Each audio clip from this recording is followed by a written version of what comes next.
یہ جادو ہوتا ہے، اثر کرتا ہے، اللہ کے اذن کے بغیر نہیں کرتا۔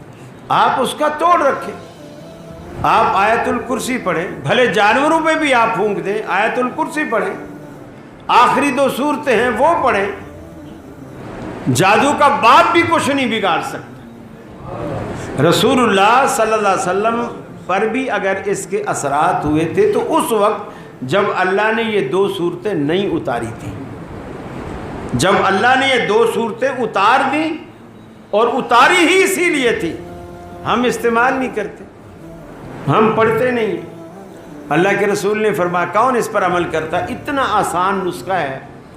ہم جب رات کو گھر میں سوتے ہیں تو ہر بندہ، ہر شخص، غریب ہو چاہے امیر ہو، اپنے گھر کے دروازے کی اندر سے گیٹ کی کنڈی لگاتا ہے، اندر سے مین گیٹ کی کنڈی لگاتا ہے۔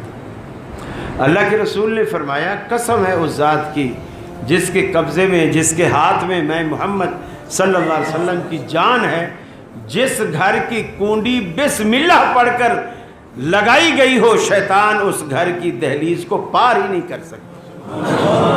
اب اس پہ کتنا پیسہ لگتا ہے، کتنا وقت لگتا ہے۔ ہاتھ کنڈی بند کرے گا، زبان بسم اللہ پڑھے گی، بس۔ وہ حفاظت ہم نہیں کرتے۔ گارڈ رکھ لیں گے ہزاروں روپے تنخواہ پہ، لیکن اللہ کے رسول فرماتے ہیں اگر رات کو سوتے وقت کوئی آیت الکرسی پڑھتا ہے تو اللہ تعالیٰ اس کے سرانے 2 فرشتے کھڑے کر دیتا ہے۔ یہ باڈی گارڈ ہیں آپ کے، 2 فرشتے کھڑا کر دیتا ہے صبح تک۔ اگر صبح کو پڑھتا ہے تو شام تک، جو اس کی جان، اس کے مال اور اس کی آبرو کی حفاظت کرتے ہیں۔